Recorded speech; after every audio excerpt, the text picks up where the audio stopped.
ये तत्वदर्शी संत के सत्संग है। ये प्रेमानंद जी की मीठी मीठी बातें नहीं है, राधे राधे नहीं है। ये गूढ़ ज्ञान युक्त हैं, रहस्य युक्त हैं, कोड वर्ड में हैं। समय आने पर इनका इस्तेमाल करना पड़ता है, कौन सी बात कहां फिट होती है।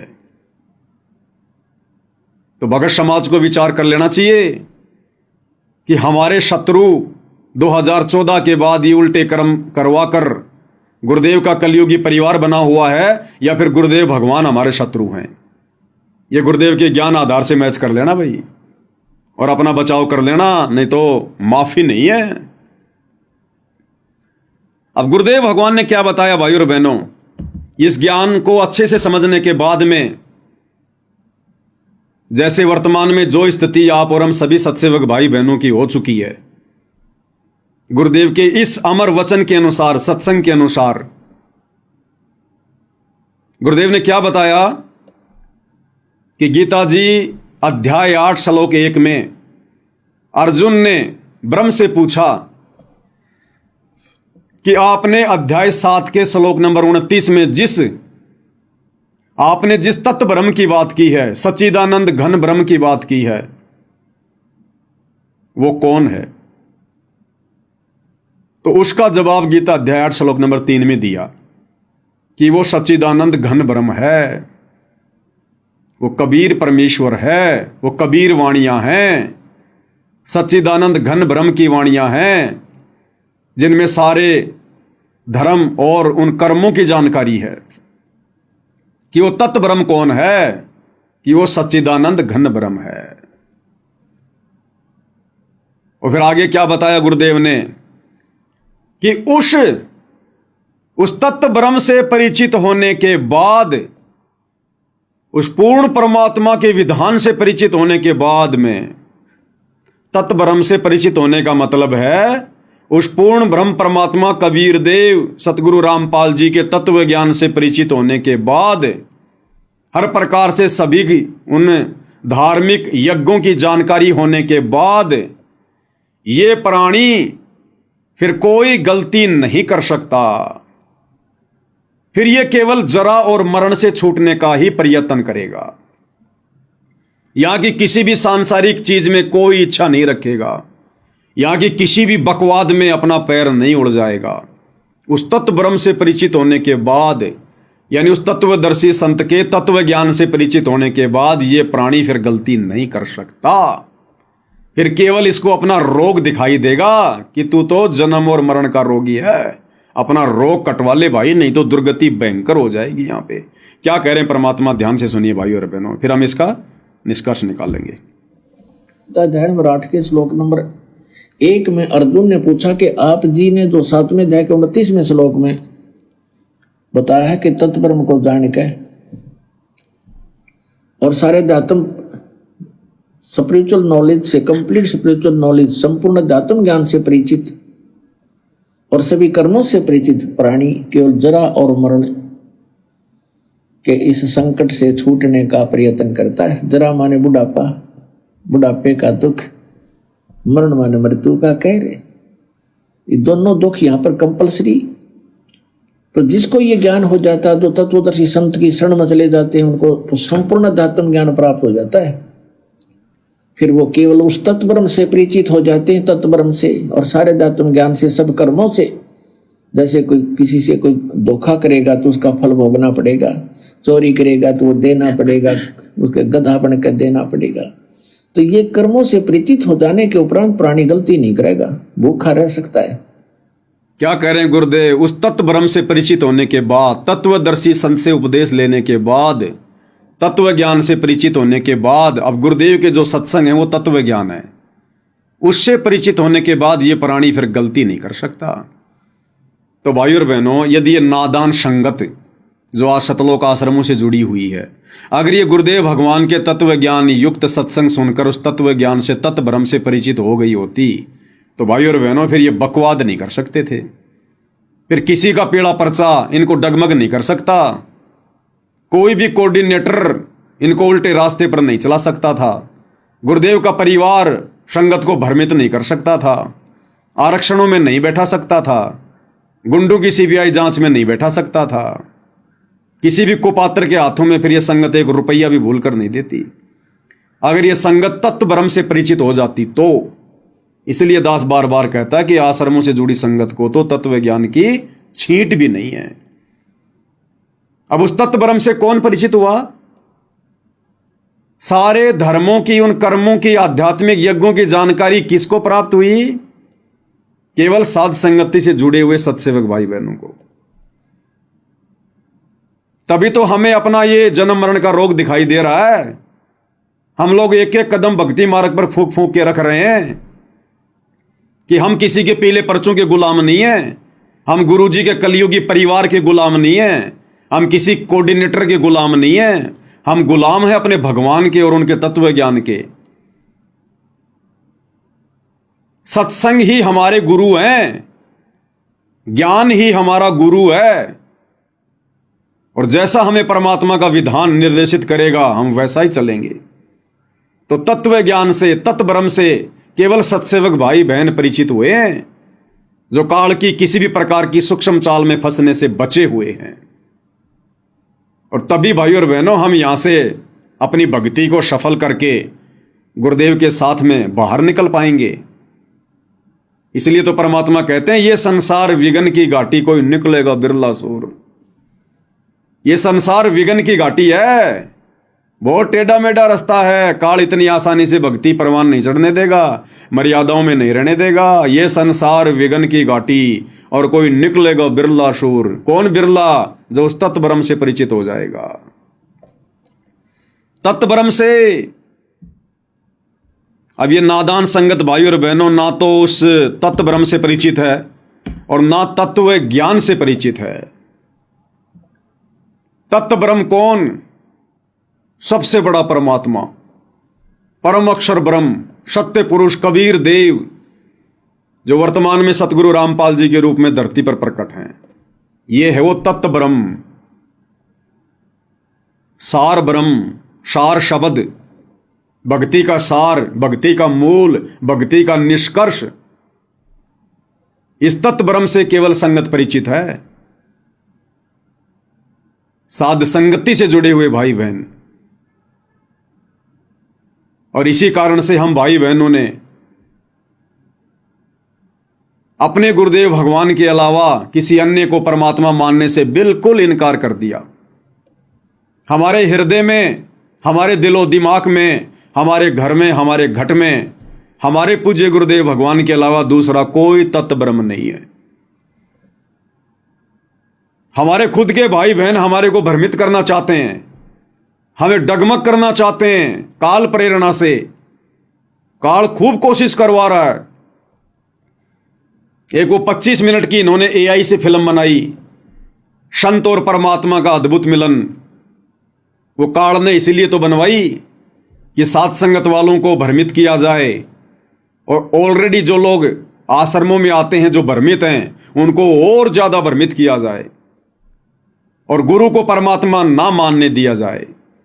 और आज उस वीडियो को देखने के बाद में शतलोक आश्रमों से जुड़ी हुई संगत अपने दिलो दिमाग में इस बात को गांठ बांध चुकी है कि सतगुरु रामपाल जी परमात्मा नहीं है। सतगुरु रामपाल जी तो 1997 में शतलोक चले गए, उनको तो कबीर जी ने सतलोक भेज दिया। अब तो संत रामपाल जी के चोले में कबीर जी हैं, यानी सत रामपाल जी परमात्मा नहीं है, संत रामपाल जी के रूप में कबीर जी हैं। काल ने उस फिल्म के माध्यम से संगत के ऊपर बहुत गहरा अपना शिकंजा कस डाला और साथ संगत वालों को भ्रमित करने की कुचेष्टा थी ये। लेकिन साथ संगत वालों को तो परमात्मा ने पहले से ही तत्व ब्रह्म से परिचित करवा दिया कि तुम्हारे गुरु के अलावा दूसरा कोई कबीर नहीं है, कोई तत्व ब्रह्म नहीं है। और आज इसी दिशा में भाई और बहनों, आप सभी सत्सेवक भाई बहनों के विश्वास को और अधिक दृढ़ बनाने के लिए आज ऐसा एक और ठोस प्रमाण गुरुदेव के सत्संग से, जो आज से पहले किसी भी भगत भाई बहन ने नहीं सुना होगा, नहीं देखा होगा, सत्संग जरूर सुना होगा लेकिन हमारे दिमाग में वो बात नहीं आई होगी। जो गुरुदेव बोल गए। हम लोग बार बार क्या कहते हैं भाई और बहनों, कि परमेश्वर अपनी जुबान का पक्का है। कल आपको वीडियो में भी दिखाया था जिसमें गुरुदेव कह रहे थे कि परमात्मा जुबान का पक्का है, उसका विधान कभी डगमग नहीं होता, उसके नियम उसकी मर्यादा अटल हैं। साध वचन पलटे नहीं, पलट जाए ब्रह्मांड।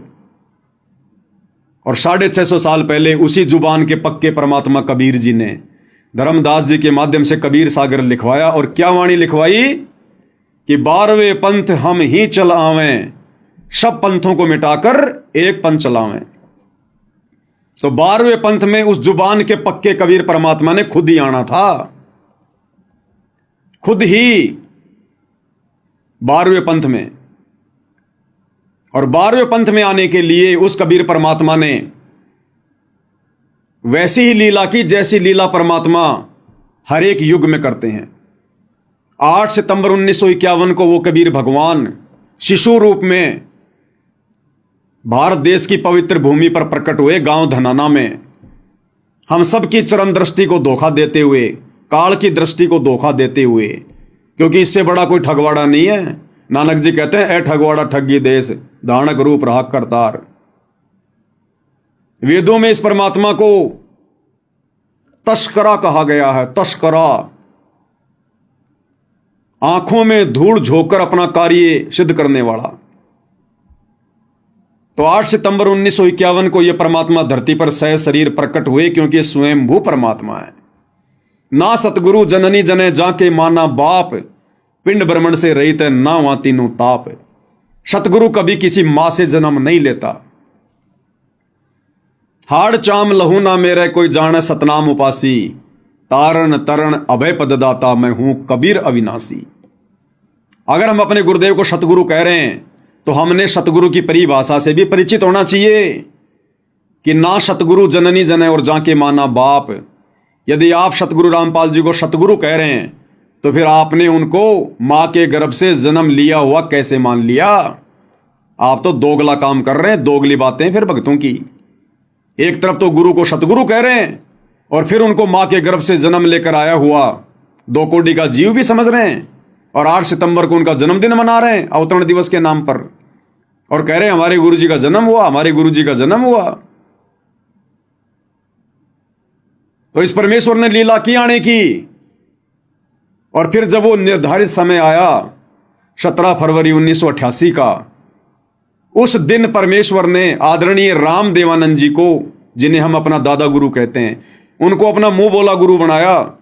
जैसे 650 साल पहले काशी में पंडित रामानंद जी को कबीर जी ने लोक दिखावे में अपना मुंह बोला गुरु बनाया। तो 17 फरवरी 1988 को परमेश्वर रामपाल जी ने, इस कबीर भगवान ने, आदरणीय गरीबदास जी के 12वें पंथ में प्रवेश किया। आदरणीय राम देवानंद जी से लीलामय तरीके से उपदेश लेकर, क्योंकि आदरणीय राम देवानंद जी गरीबदास जी के 12वें पंथ के लास्ट गुरु थे, लास्ट गुरु। और परमेश्वर ने उस पंथ में प्रवेश करना था, क्योंकि उनका वो समय आ रहा था, जब आवे 5505 तब ये वचन मेरा होगा साचा। 5000 और 500 जब कलयुग बीत जाए, महापुरुष फरमान तब जग तारण को आए। तो 1997 वाली उस बात को भी परमात्मा ने पूरा करना था। तो वो समय नजदीक आ रहा था, इसलिए परमेश्वर ने 12वें पंथ में प्रवेश करना था। अन्यथा कबीर सागर में उन्होंने जो वाणी लिखवाई, वो वाणी उनकी फैल हो जाती, और भगवान की वाणी फैल हो गई तो समझो भगवान फैल। क्योंकि भगवान क्या है? शब्द है। वाणी क्या है? शब्द है। हम हैं शब्द, शब्द हम माही, हमसे भिन्न और कछु नहीं। शब्द स्वरूपी राम, शब्द ही तो रूप है भगवान का। अगर भगवान का वचन फैल हो गया तो भगवान फैल हो गया। लेकिन वो जुबान का पक्का है। तो उन्होंने जो 650 साल पहले कहा था कि 12वें पंथ हम ही चलावें और सब पंथों को मिटाकर एक पंथ चलावें, तो 17 फरवरी 1988 को परमेश्वर रामपाल जी ने, इस कबीर भगवान ने, आदरणीय गरीबदास जी के 12वें पंथ में प्रवेश किया। और 6 साल एक परम भगत की भूमिका करके 1994 में इन्होंने अपना यथार्थ 13वां कबीर पंथ चलाया। 12वें पंथ हम ही चलावें, 17 फरवरी 1988 को आगे, और फिर सब पंथों को मिटाकर एक पंथ चलावें। अपने ज्ञान से इन्होंने सारे पंथों को मिटाया और 1994 में परमेश्वर ने अपना नया 13वां पंथ चलाया। अब गुरुदेव भगवान क्या कह रहे हैं भाइयों और बहनों, हमारे विश्वास को परमात्मा और अधिक दृढ़ता दे रहे हैं छोटे से सत्संग में।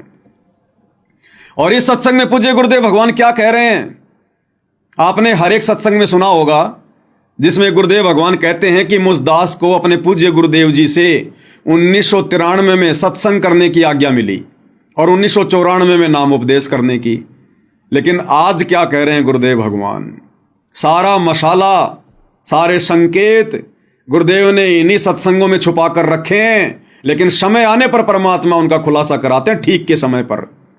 इस सत्संग में क्या कह रहे हैं गुरुदेव भगवान, कह रहे हैं कि पुण्यात्माओं, इस दास ने सन 1988 से सत्संग करना प्रारंभ किया था।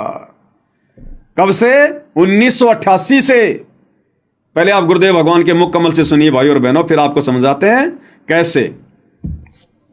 आपको दास ने बहुत बार बताया, इन वेदों और गीता जी और पुराणों का ज्ञान दास को सन 2000 में हुआ। उससे पहले सन 1988 से सन 2000 तक 12 वर्ष तक इस दास ने इस गरीबदास साहिब जी की वाणी के आधार से सत्संग किया। सन 1988 से 2000 तक यानी 12 साल गुरुदेव कह रहे हैं कि दास ने सन 1988 से 2000 तक 12 साल सत्संग, और क्या कह रहे हैं, इस दास ने सत्संग 1988 से करना शुरू किया और 1988 से लेकर सन 2000 तक यानी 12 वर्ष तक आदरणीय गरीबदास जी के सदग्रंथ साहिब को आधार बनाकर सत्संग किया। एक बार फिर से सुन लो भाई और बहनों। वर्ष तक 1988 से सन 2000 में हुआ। उससे पहले सन 1988 से सन 2000 तक 12 वर्ष तक इस दास ने इस गरीबदास साहिब जी की वाणी के आधार से सत्संग किया, और इसके आधार से जो सत्संग किया वो भी हमारे जो पुराने भक्त उनको सबको मालूम है, वो कैसेट अभी तक उनके पास उपलब्ध है। और फिर ये सदग्रंथों प्रमाण देखे, ओए होए। अब क्या बताते हैं, तो गुरुदेव भगवान ने सत्संग का समय क्या बताया, 1988 से सन 2000 12 साल गरीबदास जी की वाणियों के अनुसार मैंने सत्संग किया। परमात्मा कह रहे हैं कब से कब तक, 1988 से सन 2000 तक। और फिर क्या कह रहे हैं परमात्मा, कि इस दास को वेदों और गीता का ज्ञान तो सन 2000 में हुआ, उससे पहले 1988 से लेकर सन 2000 तक 12 वर्षों तक गरीबदास जी की वाणियों के अनुसार सत्संग किया। अब 88 में गुरुदेव ने सत्संग कब किया भाई? अरे 88 में तो नाम लिया गुरुजी ने, वो तो एक भगत बने थे, सत्संग तो उनके गुरुदेव किया करते थे। 88 में कब सत्संग किया परमात्मा ने? 17 फरवरी 1988 को तो उन्होंने उपदेश लिया भाई। ये आश्रम वाले गुरुदेव का बोध दिवस मनाते हैं 17 फरवरी को, कि 17 फरवरी 1988 को संत रामपाल जी को अध्यात्म का ज्ञान हुआ। उससे पहले तो संत रामपाल जी को पता ही नहीं था कि भक्ति क्या होती है। इस कारण से ये आश्रम वाले गुरुदेव को जीव मानकर, मनुष्य मानकर उनका बोध दिवस मनाते हैं। बोध यानी ज्ञान, बोध यानी ज्ञान, और दिवस यानी दिन, वो दिन जिस दिन संत रामपाल जी को आध्यात्मिक ज्ञान हुआ। और गुरुजी कह रहे हैं कि मैंने 1988 में सत्संग करना शुरू कर दिया था। अरे भैया, कबीर पंथ में 1988 में सत्संग कौन करेगा? जिसको पूरा ज्ञान होगा। अब भाई और बहनों, 17 फरवरी 1988 को गुरुदेव ने सत्संग किया, और सत्संग कौन कर सकता है? परमात्मा। आपको कई बार सुनाया गुरुदेव के मुख कमल से कि सच केवल परमात्मा ही कह सकता है, सत्संग केवल परमात्मा ही कर सकता है, दूसरा कोई सच कह ही नहीं सकता। अब यहां गुरुदेव क्या कह रहे हैं कि इस दास ने 1988 में सत्संग करना शुरू कर दिया। और सत्संग कौन कर सकता है, सुन लो। परमात्मा, सत्संग परमात्मा ही किया करते हैं, क्योंकि सत्य भगवान ही बोल सकता है, सत्य परमात्मा ही बता सकता है। क्लियर हो गया? सत्संग परमात्मा ही कर सकता है, भगवान ही करता है। और गुरुजी कह रहे हैं कि मैंने 1988 से सत्संग करने शुरू कर दिए थे। तो भाई और बहनों, पहला सत्संग गुरुदेव ने कब किया?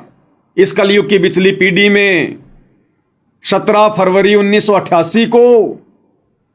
और 17 फरवरी 1988 को पहला सत्संग यानी पहला ज्ञान, पहला उपदेश किसको दिया? दादा गुरुजी को, आदरणीय राम देवानंद जी को। 17 फरवरी 1988 को परमेश्वर रामपाल जी ने नाम उपदेश दिया, उनको ज्ञान दिया कि प्यारी आत्मा, अब तेरा काम समाप्त हुआ, तेरे को केवल यहीं तक लेकर आना था मैंने।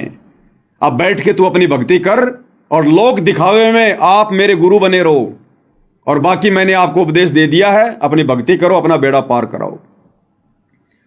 और गुरुदेव ने क्या बताया कि मेरे गुरुजी ने मुझे प्रथम नाम और शतनाम दोनों एक साथ दे दिए, जबकि उन्होंने नहीं दिए, उनके पास तो था ही नहीं।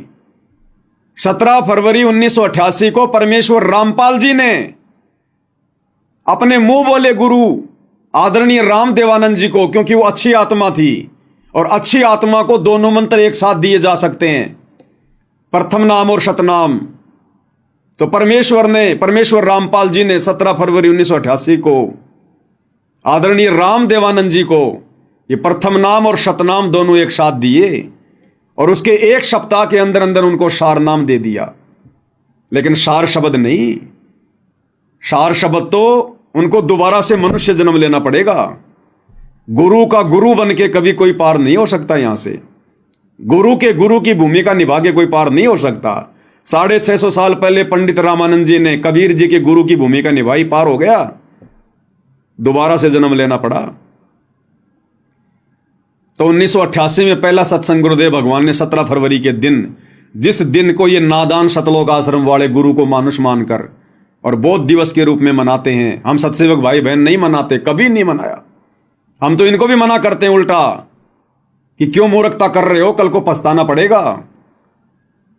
अरे जगत गुरु वो होता है जो पूरे संसार को ज्ञान दे, और जगत गुरु का कभी बोध दिवस नहीं मनाया जाता।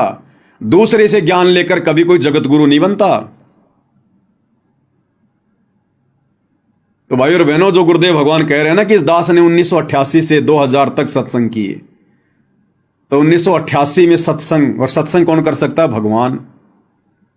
इसलिए अब वो वाणी सत्य साबित होती है कि 12वें पंथ हम ही चलावें। ये कबीर परमेश्वर स्वयं है, ये जुबान का पक्का है। ये कलयुग की बिचली पीढ़ी है भाई और बहनों।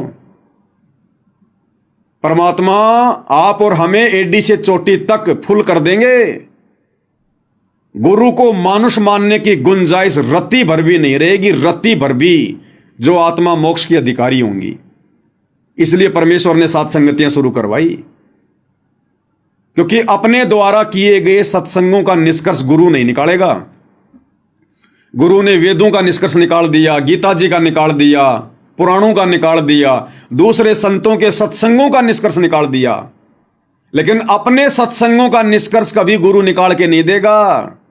उसके लिए गुरु ने सात संगतियां शुरू करवाई है, और हम जैसे 2 कोटि के जीवों को परमात्मा ने सद्बुद्धि बख्शी है। तो धरती पर स्वयं कबीर भगवान है, परमेश्वर है, और ये परमेश्वर किसी की जमानत के भरोसे नहीं है, किसी कोर्ट की यश के भरोसे नहीं है, किसी जज के भरोसे नहीं है। ये अपनी मर्जी का मालिक है। ये 1 सेकंड में यहां, 1 सेकंड में सतलोक। तुम्हारे जज को तो पता भी नहीं चलता दिन में कितनी बार सतगुरु रामपाल जी हिसार जेल से सतलोक जाते हैं और कितनी बार वापस आकर बैठ जाते हैं। ये अबंध परमात्मा है। गरीब ऐसा सतगुरु हम मिल्या, बेपरवाह अबंध, परम हंस पूर्ण पुरुष, रोम रोम रविचंद। अरे यहां की अदालतें छोड़ दो, यहां के जज तो छोड़ दो। गुरुदेव भगवान कहते हैं बच्चों, ये दास धर्मराज के दरबार में, वो धर्मराज जो एक ब्रह्मांड का सुप्रीम जज, जो ब्रह्मा विष्णु महेश का भी मुकदमा अपने हाथ में लेके चलता है, उस धर्मराज के दरबार में हमारे वकील बनकर, हमारे एडवोकेट बनकर, लीगल एडवोकेट बनकर, और ये सतगुरु रामपाल जी परमेश्वर हमें वहां से बाइज्जत बरी करवाएंगे। फिर इनको भला यहां कौन सा जज बांध के रख सकता है, कौन सी जेल बांध के रख सकती है? अपनी मर्जी के मालिक हैं, अपनी मर्जी से गए, अपनी मर्जी से जज की वो कलम चलवाई, और जिस दिन बाहर आना होगा अपनी मर्जी से जज की कलम चलवाएंगे। तो ये परमेश्वर तो हम सबका लीगल एडवाइजर है, नहीं पता तो सुन लो भाई। न किसी का कर्ज ले रखा हो और वो कहेगा भाई तुझे जब छोड़ूंगा जो मेरा कर्ज दे देगा, तो हम इसका कर्ज दे देंगे, छोड़ेगा, छोड़ना पड़ेगा इसको। तो स्वयं भी अपना वायदा करता है। तो इसके सत्र की जो भक्ति है, हम त्रिकुटी पर जाकर परमात्मा आपके साथ होगा इस दास के रूप में। क्या कह रहे हैं कि परमात्मा आपके साथ होगा त्रिकुटी पर, धर्मराज के दरबार में, इस दास के रूप में, यानी गुरुदेव कह रहे हैं मेरे रूप में। तो आज क्या गारंटी है कि गुरुदेव के रूप में परमात्मा नहीं होंगे? अरे त्रिकुटी पर क्या पता चलेगा कि गुरु जी के रूप में परमात्मा है? जब वहां पता नहीं चलेगा हमें, तो वर्तमान में भी क्या पता भाई, परमात्मा ही हमारे गुरु जी के रूप में। फिर हम ये बात क्यों नहीं स्वीकार कर रहे भाई? त्रिकुटी पर कौन सा हमारी आंखों के सामने गुरु जी में कबीर जी घुसेंगे? तो वर्तमान में फिर हम ये विश्वास क्यों नहीं कर रहे कि वर्तमान में भी तो हमारे गुरु जी के रूप में कबीर भगवान है?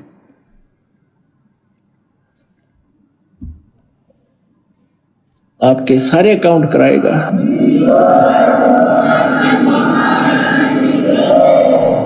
और वहां पर आपके एडवोकेट का काम करेगा परमात्मा इस दास के रूप में। और ये सारे मंत्र बोल बोल सुनाओगा वहां जाकर धर्मराज के दरबार में कि लो जी आपके विधान में है सर्वधर्मान परित्यज्यमाम एकम शरणम व्रज, उसके सत्र की ये पूंजी पकड़ो। फिर वो बोलते नहीं, उनको वो विवश होकर के वह पूंजी जमा करनी पड़ती है, क्योंकि लीगल एडवाइजर साथ होता है, वो होता है भगवान खुद ही, और उनको मालूम हो जाता है। तो इस प्रकार पुण्यात्माओं किसी भी ऑफिस में आप जाते हो और आपका एडवोकेट साथ हो, तो वो आधे वैसे डिप्रेस हो जाते हैं कि जानकार आदमी है, वो अटपट करोगे तो तुम्हारी फिर बात बिगड़ जाएगी। तो इसलिए गुरु की आवश्यकता आपको अंतिम श्वास तक पड़ेगी। और गुरु पूरा गुरु हो। अब भाई और बहनों, यहां के जजों को तो भारत देश के संविधान का भी पूरा ज्ञान नहीं होता। सुप्रीम कोर्ट के जज को भारत के संविधान का भी पूरा ज्ञान नहीं होता, उसको भी देखना पड़ता है खोल खोल के। और फिर पूरी दुनिया में कितने देश, कितने संविधान, और फिर 5 करोड़ पृथ्वियां तो अकेले स्वर्ग में हैं, वहां के कितने जज होंगे, कितना संविधान होगा। और इस परमेश्वर रामपाल जी के आगे वो एक ब्रह्मांड का, तीनों लोगों का सुप्रीम जज धर्मराज भी थर थर कांपता है कि भाई जानकार आदमी है, ये भगवान है, अगर जरा भी अटपट कर दी तो मामला बिगड़ जाएगा, इनसे बढ़कर कानून का जानकार और कोई नहीं है। तो भाई और बहनों, ये परमात्मा किसी जज के दबाव में बैठे हैं क्या? इनको किसी वकील की जरूरत है क्या बाहर आने के लिए? ये केवल भाई और बहनों यहां के विधान को पूरा करते हैं परमात्मा। एक सभ्य नागरिक की भूमिका निभाते हुए परमात्मा केवल यहां के विधान को फॉलो करते हैं। इन्हें जरूरत नहीं है, इनके ऊपर किसी का विधान लागू नहीं है, इनका विधान पूरी सृष्टि पर लागू है। तो आप और हम सत्सेवक भाई बहनों का सौभाग्य जो हमें ऐसे परिपूर्ण अदली न्यायकारी परमात्मा मिले हैं। तो अब भाई और बहनों, हमारे हृदय में कैसे समा सकती है ये बात कि हमारे गुरुजी केवल मानुष हैं, एक जीव हैं। 1997 में सतलोक चले गए, इनके चोले में कबीर जी आकर अपना काम कर रहे हैं। अरे चोले में आकर तो ये काल करता है काम, जैसे गीता का ज्ञान देते समय श्री कृष्ण जी के चोले में घुस गया, दूसरे के शरीर में घुस के अपना काम काल करता है, भगवान नहीं करता। उन्हें जरूरत नहीं है। कल आपने सुना परमात्मा वाणी में क्या कह रहे थे? पूर्ण ब्रह्म है आप विधाता, जब चाहे चोला धर आता। जब चाहे परमात्मा चोला धार के आ जाएगा। इन्हें जरूरत नहीं है किसी के शरीर को काम में लेने की, किसी के अंदर घुसने की, या कोई अपना दास भेजने की। तो ये काल भाई और बहनों सूक्ष्म रूप में इन आश्रम वालों के माध्यम से पूरी संगत पर छाया हुआ है। आप और हम बेखबर हैं, ये काल बेखबर नहीं है। ये अपना भोजन इतनी आसानी से नहीं जाने देता। ये बैकग्राउंड में पूरी लड़ाई लड़ रहा है। तो हम सत्सेवक भाई बहनों के ऊपर कितनी रजा, कितनी बड़ी मेहर। हम इसकी एक भी बकवाद का हिस्सा नहीं बने, हम इसकी एक भी चाल में नहीं फंसे। तो परमेश्वर कैसे आप और हम भाई बहनों को, साथ संगत वालों को बाईपास निकाल के ला रहे हैं इस परीक्षा के समय में। इसलिए भाई और बहनों, जितना हो सके उतना परमात्मा का गुण गाओ, मालिक का बार बार धन्यवाद करो। ये परमेश्वर, हम नीचों पर ऐसी दया, ये मालिक हमारे अंदर ऐसा क्या था, आपने क्या देखा भगवान? आपके तो सभी बच्चे, फिर हमारे ऊपर ऐसी विशेष मेहर क्यों? तो ये तो गुरुदेव को पता है भाई और बहनों, ऐसी विशेष मेहर क्यों। और इस मेहर को हमने इसी प्रकार से ज्ञान को आधार बना के रखना है भाई और बहनों।